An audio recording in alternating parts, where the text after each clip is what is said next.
Salut à tous, c'est Todd. Aujourd'hui, on va faire un tuto sur Balafré, qui est, à mon avis, à l'heure actuelle, l'un des tout meilleurs héros dans le jeu. Et c'est surtout dû au fait que la Resurgence of the Storm, ça a été complètement retiré du jeu. Et donc, la Resurgence, c'était un truc qui permettait de ressusciter plus ou moins votre héros au niveau 20 dès que vous mouriez. Donc, ça permettait beaucoup d'erreurs. Si vous étiez une ou deux fois hors de position, vous ne pouviez pas être particulièrement puni pour ça ou punir vos adversaires. Alors que maintenant, si vous êtes en 5 contre 5 dans une partie qui dure, vous êtes tous, on va dire, allez, à partir du niveau 15, etc. Vous avez un gros timer sur le dos si jamais vous mourrez. Et ben Stitches, c'est ce héros qui peut venir, qui peut utiliser un gros hook sur vous, vous ramener à côté de ces héros alliés, vous tuer, et à partir de là, ils se retrouvent à 5 contre 4, et ça leur permet de faire beaucoup de trucs sur la carte. C'est pour ça que c'est ultra fort, et c'est comme ça qu'on va le jouer. Donc nous sommes sur Temple Céleste, qui est la nouvelle carte. Donc je vous avoue que j'ai pas fait beaucoup de games dessus, mais je commence à bien me familiariser avec celle-ci. Donc sur cette carte, il faut capturer les temples. Les temples s'activent périodiquement, tenez-vous dans leur enceinte pour en absorber la puissance. Tenez les temples, donc c'est une des cartes où les objectifs ne sont pas ultra faciles, dans le sens où sur ces fameux temples, il y a des statues qui se transforment en mobs, en creep très rapidement, et qui essaient de vous dégager de là en vous faisant du dommage. Donc il faut les défendre, et très souvent, non seulement contre les creeps, mais aussi contre les ennemis, donc c'est tendu. Donc, il faut les défendre, bien évidemment, voilà, parce que les ennemis essaient de les récupérer. Donc on est parti. Et donc, c'est encore une partie que je joue avec les fameux frères Vortix et Lucifron, que j'ai joué un petit peu plus tôt aujourd'hui. Donc là, vous pouvez voir déjà, on a Vortix sur abatture. Je vais vous parler de mes sorts très vite. Normalement, quand j'arrive à la gate, en général, c'est là que je regarde. Et donc, on part avec 3 sorts de base, comme avec tous les héros, et un passif. Donc, premier sort, le fameux Hook, plus connu aussi sous le nom de Crochet en français. Ça coûte 75 de mana, donc c'est pas cher du tout, c'est ça qui est bien. On va avoir beaucoup d'opportunités pour essayer de l'utiliser. Et c'est un skill shot, donc un coup visé. C'est un truc il faut beaucoup de skill pour bien savoir l'utiliser, surtout contre les bons joueurs qui sauront essayer de s'en protéger le plus possible. Ça a quand même 14 secondes de recharge, mais bon, même ça, c'est pas monstrueux. Donc ça fait des points de dégâts et ça ramène un héros, en gros, vers vous. Donc c'est vraiment ça la force de Stitches de manière générale. Et vous allez voir en plus, vous voyez la range de malade que ça peut hook de vraiment très loin, et en plus cette range on peut l'améliorer au niveau 16. C'est ce que vous verrez plus tard que je vais utiliser aussi. Donc deuxième sort, Choc. Donc Choc, c'est un truc de zone, ça revient toutes les 8 secondes et ça coûte que 55 de mana. Ça inflige 61 points de dégâts aux ennemis dans la zone ciblée. Donc c'est une zone, vous allez voir, assez grande, qui peut aussi être boostée plus tard avec un autre talent. Mâchouille, 75 de mana, ça par contre ça met 30 secondes à recharger, ce qui est assez long. Donc en gros, je vais spammer mon sort de zone sur les vagues de creep sur la lane, mais pour nuker les adversaires en fight, j'utiliserai mon deuxième et troisième sort. Mâchouille, ça vous rend de la vie et ça en prend à l'adversaire. Donc c'est bien de l'utiliser après avoir perdu un petit peu de points de vie et sur un adversaire que vous êtes en train d'essayer de tuer. Et donc derrière ça, mon passif, Gaz Abominable. Quand des dégâts sont subis, il dégage un nuage de gaz qui persiste 4 secondes. Les ennemis qui y pénètrent sont empoisonnés pour 12 points de dégâts par seconde pendant 3 secondes. Donc ça fait un petit peu de dommage. Plus je monterai en niveau, plus ça fera mal. Et en gros, tous ceux que je ramène au CAC et contre qui je me bats, ça va m'aider contre eux. Donc premier talent au niveau 1, blocage. À moins d'être le seul tank de votre équipe et de vouloir faire un gros BO tank, je pense pas que ça sert beaucoup. Bien mâché, soigne sur la durée, donc ça je pense pas que ce soit terrible du tout. Le troisième sort on va jamais le booster, du moins avec le BO que j'aime faire. J'aime bien booster mon deuxième sort, je vais vous l'avouer, j'adore booster énormément le plus possible ce deuxième sort, donc on va prendre ça. Choc lourd, augmente les dégâts de choc. Mettre en régénération, pareil, j'ai pas envie de faire un BO tank, et même si je faisais un BO tank, je pense que blocage c'est mieux que d'avoir de la régène de points de vie. Donc, vous allez voir très rapidement, je vais prendre choc lourd et je vais aller sur ma lane tout seul en bas. Donc sur cette carte, il y a 3 temples. Il y en a un en haut, un au milieu de la carte et un en bas. Il y a une tour qui donne beaucoup de vision en haut. D'ailleurs, vous pouvez le voir, c'est le cercle jaune qui est en haut. Mais bon, là, on n'a pas des héros super forts pour se battre dès le début, notamment avec un abatture qui est surtout là pour push les lanes. Donc au final, j'ai décidé de ne pas y aller, moi. Et bon, au final, il tombe sur 3 héros en haut, il se passe rien, il les révèle vite fait. Et on sait à peu près qu'il y en a sur la lane. Donc, mon but, ça va être de rester le plus proche possible de mon mur et là, de mes tours, et d'essayer de hooker le héros adverse dans ces fameuses tours. Là, c'est pour ça que j'ai reculé direct. Je voulais essayer de le hooker dans ces fameuses tours pour qu'elle puisse le shooter et lui faire super mal. Mais il a reculé direct. Donc là, c'est mon deuxième sort, mon sort de zone. Donc vous voyez, je fais pas mal de dommages à ces unités. Grâce à ça, il a empalé, je suis parti du mauvais côté. Mais bon, ça va pas me faire grand chose. Et là, c'est vraiment le moment de la game au début où il faut beaucoup regarder la minimap. Je suis pas sûr que le premier timer soit toujours le même au niveau du temple sur cette carte, mais il me semble que c'est le cas. Et en termes de temple, ce sera toujours les mêmes pour les deux premières occurrences, en termes de quels temples vont être ou vont apparaître. Donc je vais vous expliquer déjà. Les deux premiers temples, ce sera à 1 minute 15. À 1 minute 15, il y a les deux temples qui vont, enfin il va y avoir un timer ici, donc ils vont commencer à s'activer. Donc c'est le timer, c'est à peu près 15 secondes je crois. Et donc le temple du milieu ici et d'en haut vont s'activer. Donc il faudra aller les capturer. Donc sachant qu'on est 5 contre 5, il faut en gros essayer de voir où les adversaires vont. Idéalement, il faut avoir la vision ici. Il faut essayer d'aller les contrer en nombre équivalent pour pouvoir les tuer et récupérer les deux temples. Parce que les temples, en fait, ils vont siéger les bâtiments avec du tir à distance. Donc c'est un petit peu comme... c'est un petit peu comme la carte des pirates, sauf qu'au lieu de prendre de l'argent et de payer, en gros, vous prenez des temples et ils tirent de loin sur les bâtiments adverses. La deuxième fois que les temples apparaîtront, ce sera qu'un seul temple et ce sera celui du bas. Donc en gros, c'est les deux du haut d'abord et ensuite celui du bas. Et ce sera à 4 minutes 20. 4 minutes 20 pile, ils s'activeront et après, une fois que le timer est fini, bah, c'est là qu'il faut être dessus en train de les capturer. Donc là, vous allez voir très bientôt. Je crois que c'est 1 minute 15, mais je suis pas sûr exactement. Voilà, ils s'activent. Et donc, un timer de 15 secondes. Donc à chaque game, ce sera les mêmes timers. Ça, c'est pas des timers aléatoires pour l'instant, du moins sur cette carte. Donc là, j'allais monter direct, mais j'ai vu qu'on n'était même pas niveau 3, donc je me suis dit, je vais niquer ces creeps vite fait. J'avais vraiment envie d'absorber le plus de mana possible. Et là, il y a Vortex qui m'a dit qu'il allait absorber en bas avec son perso et qu'il allait nous aider à distance. Donc on en est tombé un, ce qui est un très bon départ. Ça veut dire qu'on devrait pouvoir prendre le temps facilement. Malheureusement pour nous, ils ont pris celui du haut, ils sont déjà en train de tirer avec nous. Nous, on tire au milieu là, et eux en haut, vous pouvez le voir sur la minap, ils sont en train de tirer sur notre lane du haut.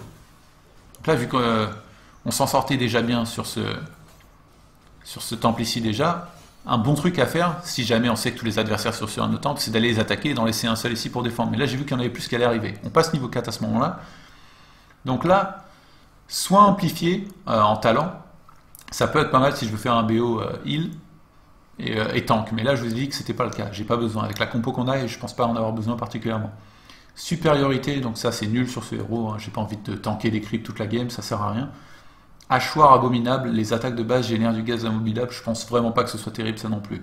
Terre putride, ça va être pas mal. Choc déclenche une infection de gaz abominable. Donc en gros, chaque fois que j'utilise mon choc, les unités vont être infectées et vont prendre des dommages en plus. Donc mon choc va être encore plus boosté, en plus du boost que j'avais pris au niveau 1, ce qui est pas mal du tout. Donc là on se fait engager, on va essayer de défendre au mieux possible. On est 4, ils sont 3.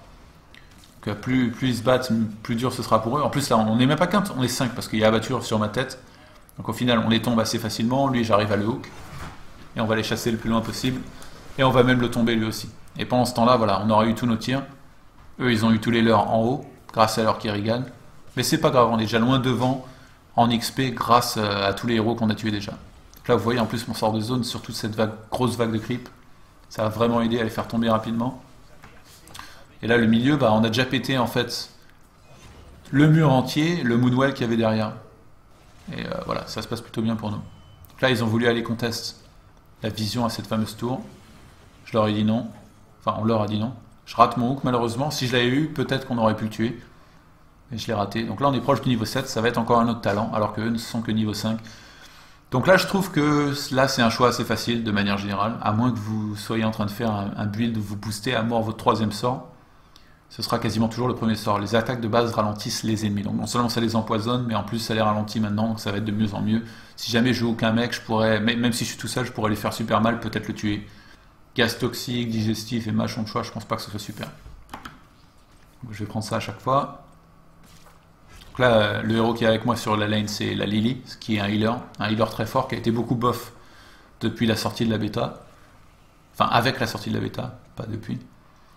Et c'est de mieux en mieux, c'est devenu super populaire. Quoi. Il y en a beaucoup qui utilisent, donc là je vais nuker la vague de creep, plus les bâtiments en plus.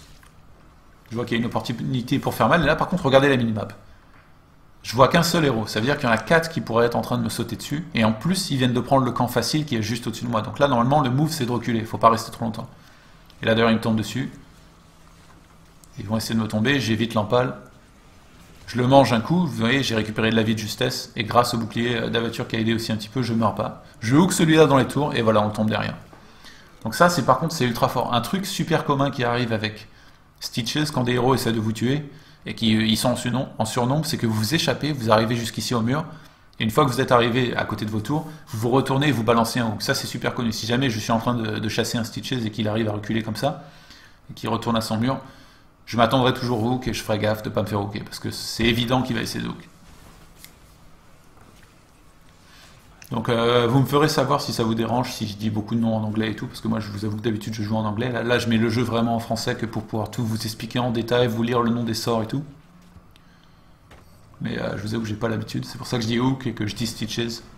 Parce que dire balafré et crochet, ça me paraît un peu plus difficile, c'est à peu près aussi difficile que dire cafard, etc. sur StarCraft.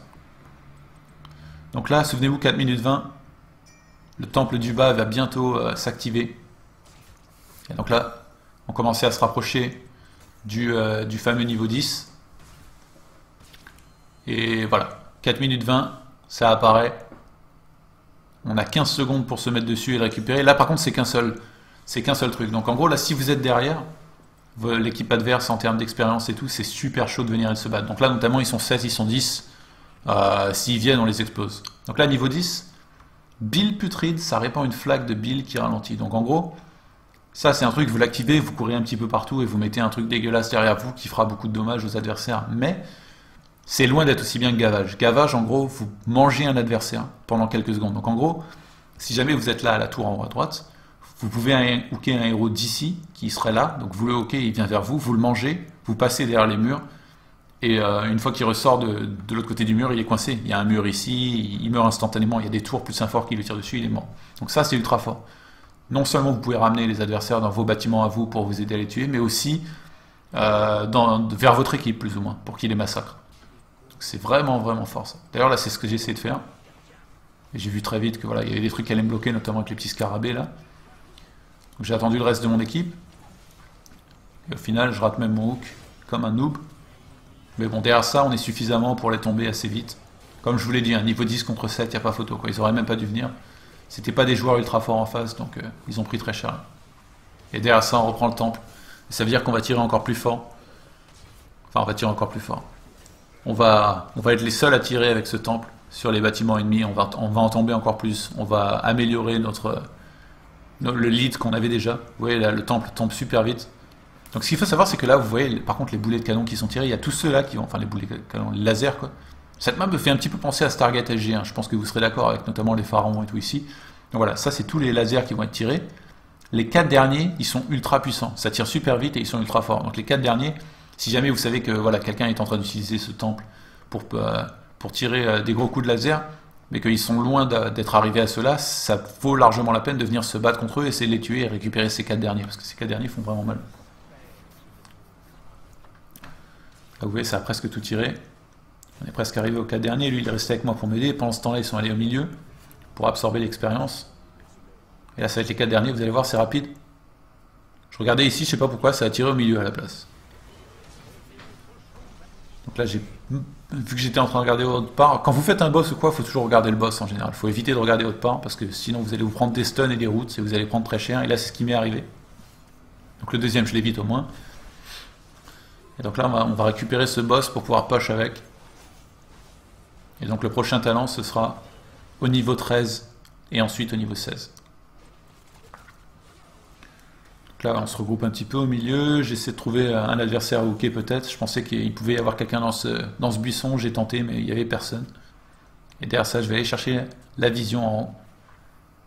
Pour qu'on sache un petit peu où ils sont. Sachant qu'ils n'ont pas beaucoup de camps à faire. Ils sont tous allés en bas en fait pour défendre ce fameux boss. Donc je voulais y aller pour tenter un hook. Mais j'ai vu qu'au milieu, le fort était très bas en point de vie. Donc je suis allé aider mon pote le Siffron à le tomber. Donc là, je regardais vite fait combien de stunners ils avaient pour savoir s'il faut que je prenne Relentless, qui en français ce sera acharnement. Et donc la réponse, ça va être oui. Parce qu'ils ont Kerrigan, ils ont Uther et tout ça. J'ai pas envie de me faire trop ralentir ou stunner. Donc en français, ouais, pas envie de me faire étourdir, ralentir ou immobiliser. Et donc, Je vais prendre ça. Si jamais ils n'avaient pas eu beaucoup de stunners, je pense que j'aurais pris Mega Pain. Ça augmente l'ampleur de choc. Donc là, vous voyez par exemple, mon deuxième sort, la zone, ce sera à peu près ça là. Mais si jamais j'ai Mega Pain, ce sera quasiment ça, quoi. Ce sera un truc énorme sur lequel je pourrais utiliser ça. Donc ça peut être pas mal. Comme j'ai dit, troisième sort, on booste pas. Crochet peut attirer les héros alliés. Je pense pas que ça vaille la peine. Mais bon, si jamais vous êtes un dieu avec Stitches et que vous avez envie de faire des moves de malade que vous prenez pour Dandy, vous pouvez tenter ça. Mais bon, je suis pas un fan. Je préfère largement prendre acharnement, surtout contre une team comme ça. Là, j'ai vu qu'il y a la Kerrigan qui vise un peu la chaude. Je lui envoie un hook. Malheureusement, il y a un Link qui spawn à ce moment-là. Donc ça, c'était vraiment pas de chance. Je pense que je l'aurais chopé, mais bon, derrière ça, ça se trouve, j'aurais pu lancer un fight qu'on ne pouvait pas gagner, parce qu'ils étaient beaucoup, ils étaient 4 au milieu, on n'était que 3. Peut-être que c'était pour le meilleur. Donc là, je vais retenter un hook. Et là, vous voyez, en fait, vous ne pouvez pas hooker à travers ces murs. Ces murs, c'est des protections. J'en avais déjà parlé dans une de mes vidéos précédentes. Donc, quand vous avez une équipe avec un Stitches, ça peut être bien de dégager ces murs pour l'aider plus tard à hook. Mais quand vous êtes contre un Stitches, par contre, il ne faut surtout pas les tuer. Parce que là, si jamais il n'y avait pas eu ce mur, j'aurais hooké la Kerrigan. D'ailleurs, j'espérais la hooker à gauche, mais j'ai raté, quoi. Ça a touché. Malheureusement pour moi, j'ai rien chopé. Donc là, je remets deux petits sorts. Et au final, il y a la Kerrigan qui s'avance un peu trop. Donc je la mange, je la gorge. J'utilise gavage. Et je la recule bien le plus à droite possible pour que ma team puisse l'exécuter avec moi. De manière certaine. Et voilà, on la tombe. Et ça, je rebalance un hook. Malheureusement, je crois que j'aurais eu quelqu'un, hein, je pense. Ou alors peut-être qu'il était en dehors de la range. J'ai pas eu des hooks énormes cette game. Du coup, j'ai pas pu en choper un, mais elle est tombée. Mais au final, ça ne change rien vu qu'ils sont tellement bas en point de vie. On est tellement. On avait beaucoup de mana, on avait beaucoup de points de vie, on avait tous nos sorts, on a pu les tomber, quoi. En gros. Donc là, j'ai bien envie de noter le temps parce que, souvenez-vous, le premier c'était à 1,15, ensuite 4,20, et là on est à environ 7,30. 7,40. Et c'est les troisièmes temples qui reviennent. Donc je prêterai attention à partir de maintenant. J'essaierai de voir si à chaque fois c'est vers 7,30, 7,40. Mais là, les deux ont pop. Donc là, on est suffisamment devant dans la game pour bien se séparer. Là, vous voyez, par exemple, si en haut on n'est que 2 ou 3 et qu'ils viennent à 4, voire 5, on pourrait limite gagner la fight. Parce qu'on est tellement loin devant en talent. Enfin, je veux dire, on a un talent de plus. Mais on a 4 niveaux de plus, même 5 maintenant. On est 15, ils sont 10. Ce qui est n'importe quoi. Ça a été un massacre cette game. Ça n'arrivera que très rarement ce genre de game. Et donc là, il se ramène à 3.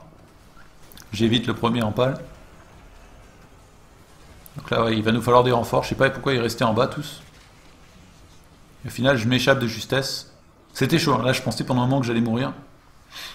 J'avais pas de moonwell en haut. En plus, je l'avais pas remarqué. Donc je suis allé en haut un petit peu pour rien. Donc là, je tente un hook. Mais il a reculé à temps. Donc c'est au niveau 16 que je vais pouvoir booster ce fameux hook. Mais là, pas encore. Donc là, j'hésitais à TP, mais j'ai vu que mes coéquipiers étaient venus pour m'aider à défendre. Donc je me suis dit, je vais me battre avec eux. Sauf que voilà, j'ai pas beaucoup de vie, donc j'hésitais. Je re-rate un hook. C'était vraiment une game nulle de ma part en termes de hook. Il y en a beaucoup que j'ai raté dans ces combats, mais bon. C'était pas non plus des hooks super primordiales qui pouvaient nous faire perdre la game. On était tellement loin devant. Allez, je lui mets un petit coup de... Je le mange un petit coup. Voilà, je le ramène, on tombe, et au final, les derniers coups ont déjà été tirés avec ce temple, donc on récupère rien. Mais là, par contre, voilà. Alors là, niveau 16, si jamais vous voulez faire un build où vous allez au maximum booster ce sort-là, ce deuxième sort, bah, au niveau 13, au lieu de prendre acharnement, vous prendrez aussi le sort qui boostera ça, et au niveau 16, vous prendrez ça. Mais moi, hameçon, qui en anglais est fishing hook, ça c'est ultra populaire, c'est beaucoup trop fort, ça augmente la portée de mon hook, qui déjà hook de super loin. Donc ça c'est pas terrible du tout, shish kebab, ça attire de cible, j'aime pas. Présence intimidante, comme j'ai dit, on n'est pas un tank, j'ai pas envie de réduire la vitesse d'attaque des ennemis, j'en ai rien à foutre, j'ai envie de les hook et de les tuer. Donc ça va être, augmente la portée de 50%, et vous allez voir très vite la portée, ça va être du grand n'importe quoi. J'ai pas mis de pause à temps. Ah, j'attendrai d'être juste avant de faire un hook et je vous montrerai, je mettrai pause. Vous allez voir, c'est n'importe quoi. La range est totalement ridicule. Vous pouvez hooker un mec de tellement loin. Donc là, on a tombé un château déjà en bas. Donc là, on se fait attaquer par ce petit gars. Et donc là, directement, je vais me mettre en position pour essayer d'en choper un, vous allez voir. Est-ce que vous avez vu la range ridicule? Je vais revenir en arrière très vite. C'est juste trop fou. Ah, je l'ai fait trop vite. J'ai vraiment envie que vous voyez. Voilà, regardez-moi ça. C'est l'écran entier, ça sort carrément de l'écran. En gros, si le mec est là complètement à gauche et que je le touche avec ça, je le ramène dans mes alliés et on peut le tomber. Bon là en même temps c'est un Tassadar et une Lily, je sais même pas si on le tuera, mais c'est un truc de fou quoi. Ça hook de trop loin, c'est n'importe quoi. Là, je tente, hop, je chope la Vala, je la mange, je la ramène. J'ai mon truc sur la tête, il y a Zeratul qui arrive, on la tombe instantanément. Et regardez, pendant que j'ai fait ça, mon timer est en train de se recharger. Et là déjà je vais avoir un autre hook. Donc en gros là je peux en rechamper un si jamais il y en a un. Donc là c'est du n'importe quoi. Peut-être j'aurais pas dû gaspiller ma mana en faisant mon deuxième sang. En termes de score là c'est n'importe quoi, on a tué masse, personne n'est mort je crois. Ah non mais ouais, la range c'est juste trop fort. Mais en plus c'est super fun parce que c'est un challenge quoi. En gros toute la game vous essayez de faire des hooks même si vous en ratez masse, tant que vous en faites un par-ci par-là, que vous tombez des adversaires. Surtout à ce moment-là de la game quoi. À ce moment-là de la game, bon, là on va dire que la game est finie, mais imaginez là si on était niveau 17 et eux aussi étaient 17, et que par exemple ils ont déjà un mort et ils essaient de nous attaquer à 4 et ils reculent et j'en aucun et on le tue, bah ça, je nous mets trop bien dans la game quoi. Donc là ils avaient abandonné, je pense qu'ils sont partis AFK dans la fontaine, ils ont pris tellement cher cette game qu'ils se sont dit on va même pas essayer, et au final j'essaie de tamer un hook, allez hop, viens là, et on la mange, on l'attaque un petit peu, on prenait très cher quand même, on est dans leur base, mais bon voilà. Donc voilà, bah, c'est tout pour le build. Malheureusement, cette game finit déjà, donc j'aurais pas eu le temps d'arriver au niveau 20. Mais au niveau 20, le meilleur sort de très loin que vous pouvez prendre, c'est Blink, pour info. Parce qu'en fait, si vous prenez Blink au niveau 20, ce qui se passe, c'est que même si vous êtes super loin de votre équipe, vous pouvez faire un hook de ultra loin, choper un gars, le manger, et ensuite blinker vers votre équipe, et ensuite marcher vers votre équipe. Donc en gros, le mec, il est à 2 écrans de votre équipe, vous le chopez, vous le ramenez vers votre équipe de toute façon, et vous l'exécutez, vous le tuez. Donc sur cette carte, j'avoue que j'ai pas trop l'habitude de cette carte, et je sais pas si c'est une des meilleures maps pour Stitches, ça reste pas mal je pense, mais il y a des cartes sur lesquelles c'est n'importe quoi. Notamment, il paraît que sur Garden of Terror c'est bien, mais moi personnellement je le trouve pas, et par contre sur la map du Dragon, Dragonshire, je trouve ça ridicule. Il y a tellement d'endroits à partir desquels vous pouvez hook à travers la forêt et tout, que ça fait des trucs de malade. Balafré. Donc voilà, testez-le et faites-moi savoir ce que vous en pensez. Je vais vous montrer les stats vite fait. Voilà, j'étais à 23-0. Cette game, bon, les gars en face, c'était pas des dieux. Hein. Mais bon, je pense que j'ai bien expliqué le tuto et faites-moi savoir comment vous aimez ce héros et ce tuto. Merci.